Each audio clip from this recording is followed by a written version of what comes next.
जय हिंद साथियों, आप सभी का स्वागत है आपके अपने इस YouTube चैनल वीनस क्लासेस पर। आज की इस वीडियो में हम लोग देखेंगे साथियों रेलवे के लिए एक साइंस की बहुत ही बेहतरीन क्लास, जिसमें साथियों न्यूमेरिकल भी शामिल होंगे। इसमें क्या न्यूमेरिकल भी शामिल होंगे जो कि पूछे जा रहे हैं ALP की परीक्षा में। देखिए साथियों, स्टार्ट करते हैं आज की इस क्लास को। साथियों, स्टार्ट करने से पहले आपसे एक ही गुजारिश है, चैनल पर नए हो तो चैनल को सब्सक्राइब कर लीजिए और नोटिफिकेशन बिल को ऑल पर क्लिक कर लीजिए ताकि आने वाली वीडियो का नोटिफिकेशन सबसे पहले आप तक पहुंचे। देखिए साथियों, पहला प्रश्न क्या कहता है, निम्न में से कौन अधिक काम कर सकता है। साथियों, ये टेक्निकल प्रश्न है, ऐसे प्रश्न आपके एग्जाम में जरूर आएंगे, एक दो नहीं आएंगे तो इससे संबंधित आएंगे। जैसे कि देखिए, निम्नलिखित में से कौन अधिक काम कर सकता है। एक घूमता हुआ पहिया, बंदूक की चलती हुई गोली और गतिशील पत्थर, एक उठाया हुआ हथौड़ा। तो साथियों, कौन कर सकता है। साथियों देखिए, हमारी बात समझिए।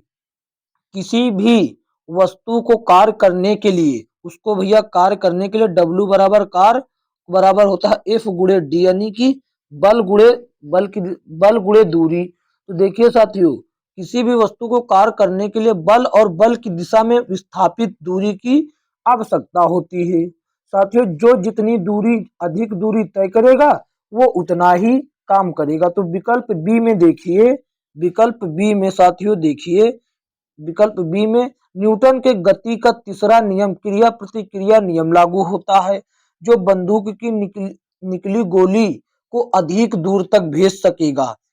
बंदूक की निकली गोली को अधिक दूर तक भेज सकेगा, और जिस कारण साथियों बंदूक से निकली हुई गोली अधिक कार्य कर पाएगी, ये बहुत दूर तक जाएगी, इसीलिए ये अत्यधिक कार्य कर पाएगी। ऑप्शन बी एकदम सही जवाब हो जाएगा इस प्रश्न का। देखते हैं अगला प्रश्न। अगला प्रश्न साथियों देखिए क्या कहता है। अगला प्रश्न देखिए कहता है कि 20 न्यूटन का एक बल, 20 न्यूटन का एक बल एक वस्तु को 2 मीटर तक विस्थापित कर देता है और 20 जूल कार्य करता है। बल और विस्थापन के बीच कोण कितना है साथियों, ये आपको बतलाना है। बल और विस्थापन के बीच जो है ये कोण कितना है।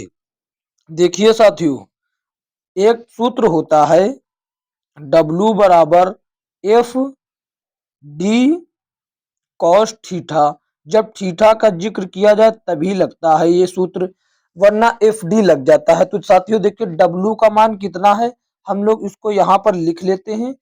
यहाँ W बराबर F F F D cos theta, ये यहाँ पर हो गया। अब इसके माध्यम से हम लोग मान रख लेते हैं। यहाँ पर देखिए साथियों, W का मान है 20 जूल, W का मान है 20 जूल कार्य करना पड़ता है, और F का मान साथियों भी 20 है, और D का मान साथियों 2 है, और कॉस थीटा का मान ये है। तो 20 से 20 कट जाएगा, अब ये 2 बचा, एक इधर आ जाएगा, यानी कि कॉस थीटा बराबर 1/2 बराबर में हो जाएगा, चाहे इधर लिखे चाहे इधर। साथियों, अब कॉस थीटा में कितने डिग्री का मान 1/2 होता है, तो साथियों कॉस 60 का मान 1/2 होता है। कितने का, कॉस 60 डिग्री का मान 1/2 होता है। तो साथियों 60 डिग्री जो है थीटा का मान हो जाएगा, यानी कि कोण हो जाएगा, यानी कि ऑप्शन ए जो है इज द राइट आंसर हो जाएगा। आपको ये आशा करते हैं यह प्रश्न समझ में आ गया होगा। देखते हैं अगला प्रश्न। अगला प्रश्न साथियों ये देखिए क्या कहता है। एक पोर्टर जमीन से 12 केजी सामान उठाता है और उसे जमीन से 1.5 मीटर ऊपर अपने सिर पर रखता है। सामान पर उसके द्वारा किए गए कार्य की गणना कीजिए। तो देखिए साथियों, एम बराबर यानी कि मास कितना हो जाएगा 12 केजी, और साथियों दूरी कितनी है यानी कि ऊंचाई कितनी तक उठा रहा है 1.5 मीटर। और बात करें यहाँ पर देखिए, यहाँ पर आप लोग देखिए गुरुत्वीय त्वरण स्मॉल जी का मान 10 मीटर प्रति सेकेंड स्क्वायर दिया है। कहता है किए गए कार्य की गणना कीजिए। जब ऐसी स्थिति हो, द्रव्यमान दिया हो और ऊंचाई और त्वरण दिया हो, तो वह उस स्थिति में साथियों कार्य का मात्रा जो वो होता है सूत्र, वो हो जाता है एम जी एच हो जाता है। एम जी एच हो जाएगा तो साथियों देखिए एम का मान 12 किलो हो जाएगा। क्या हो जाएगा? 12 गुणे एच का मान साथियों देखिए 1.5 मीटर है, तो 1.5 मीटर। और जी का मान तो साथियों लिखा ही है।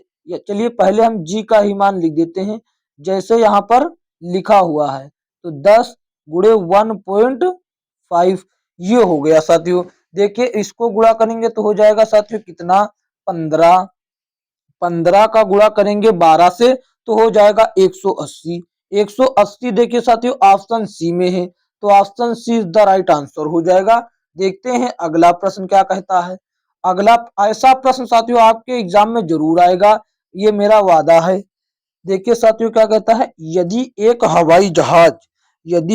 हवाई जहाज 4000 मीटर की दूरी तय करता है और किया गया कार्य 20,000 जूल है, तो लागू किया गया बल कितना होगा?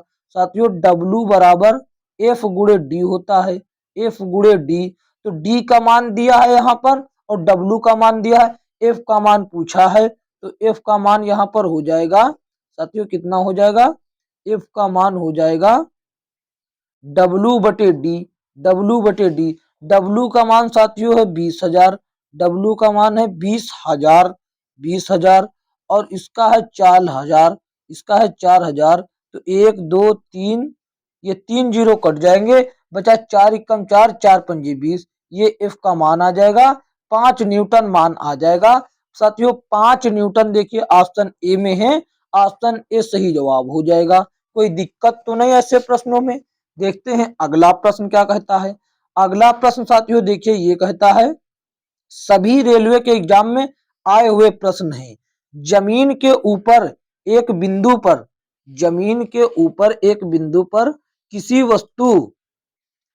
वस्तु की गुरुत्वीय स्थितिज ऊर्जा को डेज में किए गए कार्यों के रूप में परिभाषित किया जा सकता है। साथियों इसको रिक्त स्थान पर क्या आएगा?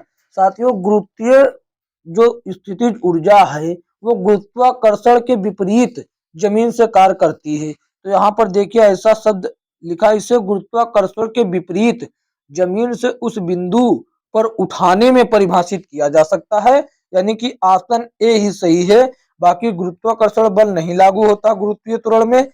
ये साथियों गुरुत्वाकर्षण के विपरीत काम करता है और इसे केंद्र पर रखने गलत। इसे गुरुत्वाकर्षण के विपरीत जमीन पर रखने नहीं, जब उठा रहे हैं तो क्यों रखेंगे? गलत। जमीन पर रखने के लिए गुरुत्वाकर्षण बल के विपरीत नहीं बल्कि गुरुत्वाकर्षण के अधीन काम करना पड़ता है। ये सभी गलत हो जाएंगे, ऑप्शन ए सही जवाब हो जाएगा। देखते हैं अगला प्रश्न। अगला प्रश्न साथियों देखिए क्या कहता है। ये रहा प्रश्न साथियों, प्रश्न नंबर 6 क्या कहता है।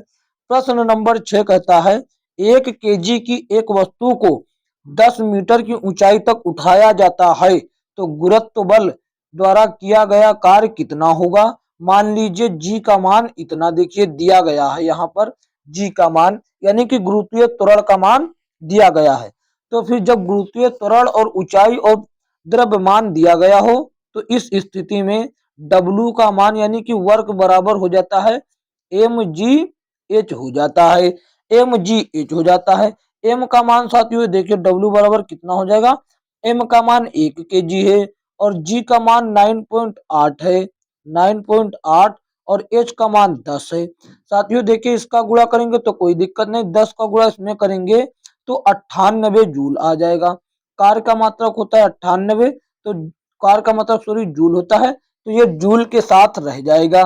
तो 98 देखिए कहाँ है? ऑप्शन ए में है साथियों, ऑप्शन ए इसका सही जवाब हो जाएगा। देखते हैं अगला प्रश्न। अगला प्रश्न साथियों देखिए प्रश्न नंबर 7 क्या कहता है।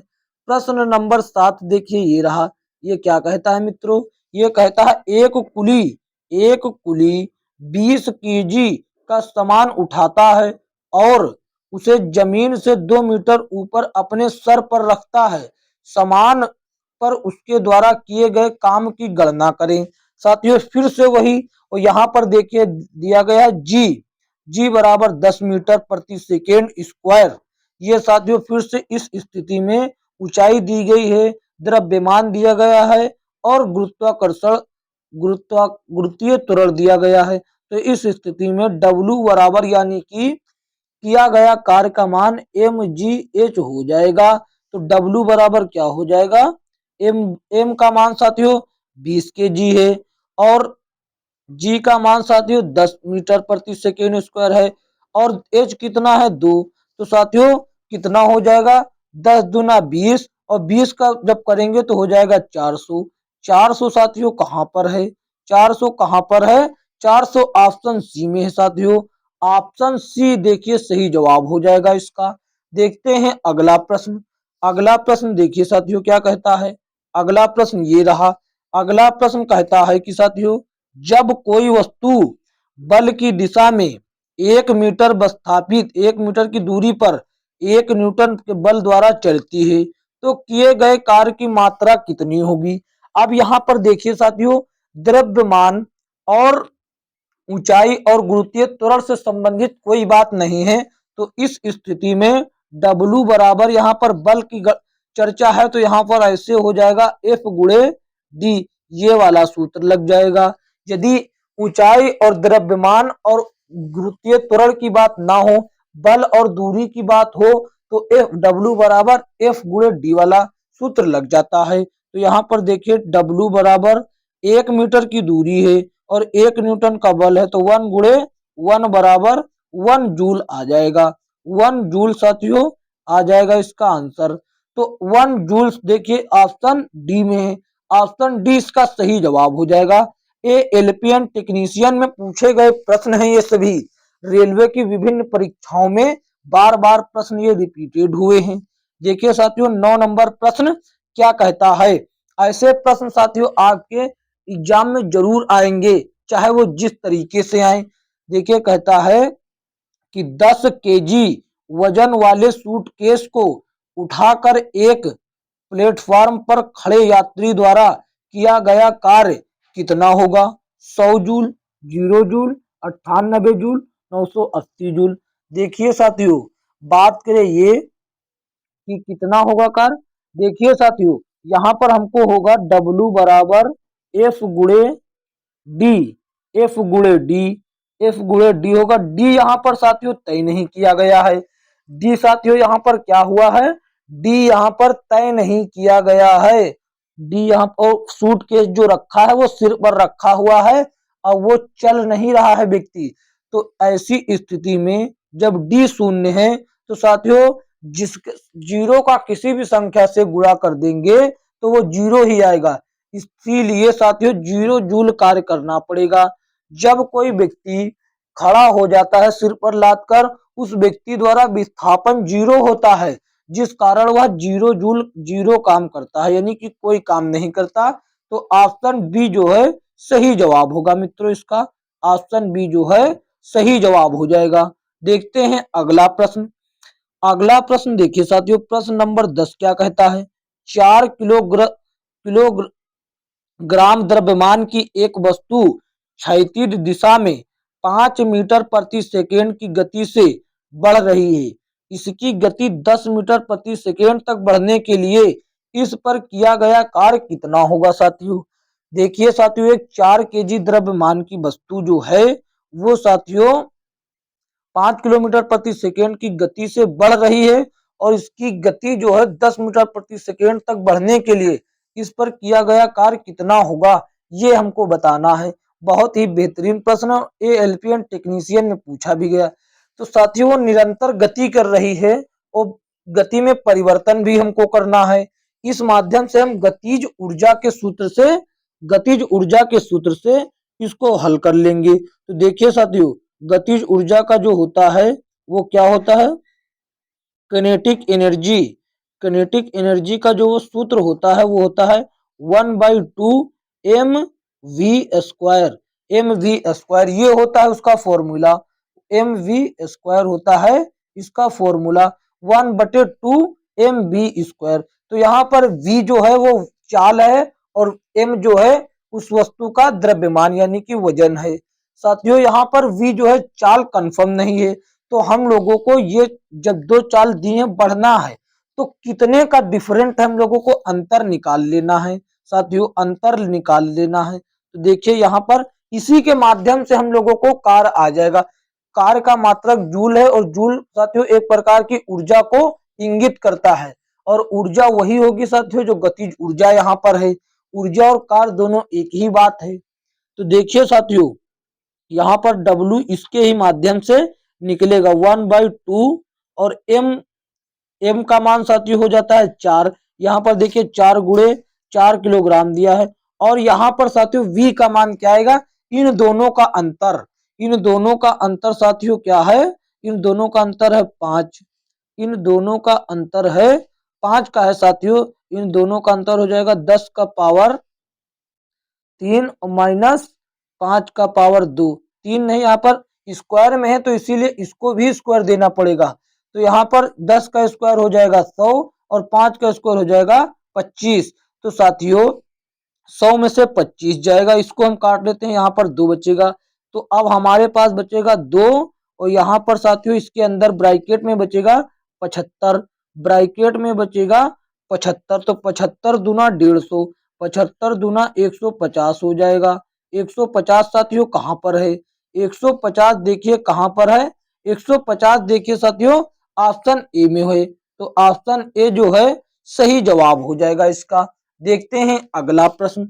अगला प्रश्न देखिए मित्रों क्या कहता है, अगला प्रश्न देखिए साथियों क्या कहता है। कहता है कि 1 किलोग्राम 0.1 किलोग्राम वजन की एक गेंद को अस्थिर स्थिति से गिराया जाता है, स्थिर स्थिति से गिराया जाता है तब जब यह 2 मीटर की दूरी से गिरती है, 2 मीटर की दूरी से गिरती है तो गुरुत्वाकर्षण के बल से लगने वाला कार्य कितना होगा। साथियों साथियों यहाँ पर देखिए वजन दिया है, ऊंचाई दी है और गुरुत्वीय त्वरण भी दिया है। तो यहाँ पर W बराबर mgh लगा देंगे, mgh वाला फॉर्मूला लगा देंगे। तो W बराबर 0.1 ये हो जाएगा द्रव्यमान यानी कि m का मान और g का मान हो जाएगा 9.8, 9.8 गुणे साथियों 2 मीटर की दूरी। जब हम इसको बिना यहाँ पर मान लेते हैं कि किसी में पॉइंट ही नहीं है, जब इसका हम पूरा वो करेंगे सॉल्यूशन गुणा करेंगे तो इसका आ जाएगा 196, 196। अब हम लोग देखते हैं कि यहाँ पर एक नंबर बाद पॉइंट और यहाँ पर एक नंबर बाद, टोटल मिलाकर 2 नंबर बाद पॉइंट, तो इधर से 2 नंबर मिलाकर 1.96 हो जाएगा। तो 1.96 जूल हो जाएगा जो कि ऑप्शन ए होता है। ऐसा ऑप्शन ए सही जवाब हो जाएगा। देखते हैं अगला प्रश्न। अगला प्रश्न देखिए साथियों क्या कहता है। अगला प्रश्न ये रहा साथियों, एक वस्तु पर लगने वाले बल के बावजूद भी किया गया कार्य शून्य होगा यदि इसका विस्थापन शून्य हो। अभी हमने आपको बतलाया था यदि किसी वस्तु के द्वारा तय की गई दूरी या विस्थापन जो बल की दिशा में होता है यदि वो शून्य है तो किया गया कार्य भी शून्य होगा, उस पर चाहे जितना बल लग रहा हो। बल लगाने के बावजूद भी किया गया कार्य शून्य होगा यदि उसका विस्थापन शून्य हो। देखते हैं अगला प्रश्न। अगला प्रश्न देखिए साथियों ये रहा, कहता है एक लड़का 120 न्यूटन भार के एक बक्से को, भार की बात यहाँ की गई है साथियों, किसकी, भार की बात की गई है, वेट, जिसमें कि साथियों वेट का मतलब क्या होता है, वेट का मतलब mg होता ही है, mg होता है इसका वेट का मतलब mg। यहाँ पर mg का मान दिया गया है, लिखा 120 न्यूटन के भार के एक बक्से को 2 मीटर की ऊंचाई तक उठाता उसके द्वारा किया गया कार्य। तो यहाँ पर देखिए ये, यहाँ पर ये देखिए इसको जो ये भार दिया गया है, भार हमको लिखना चाहिए, यहाँ पर वेट कार में डिफरेंट हो जाएगा, W कंफ्यूजन हो जाएगा। तो ये होता है भार बराबर mg हो गया है और यहाँ पर m का मान दिया गया मीटर में, 2 मीटर की ऊंचाई तक उठाता उसके द्वारा किया गया कार्य कितना होगा। तो साथियों इस हमको पता है जब ऐसा दिया हो तो W बराबर यानी कि वर्क बराबर होता है m और g और h होता है। तो हमको mg का मान 120 दिया है। यदि हम mg में h का यानी कि ऊंचाई का गुणा कर दें तो वो कार्य आ जाएगा। तो यहाँ mg का मान 120 है, उसी में हम लोग कर देते हैं 120 गुणे 2, यही हो जाएगा mgh का मान।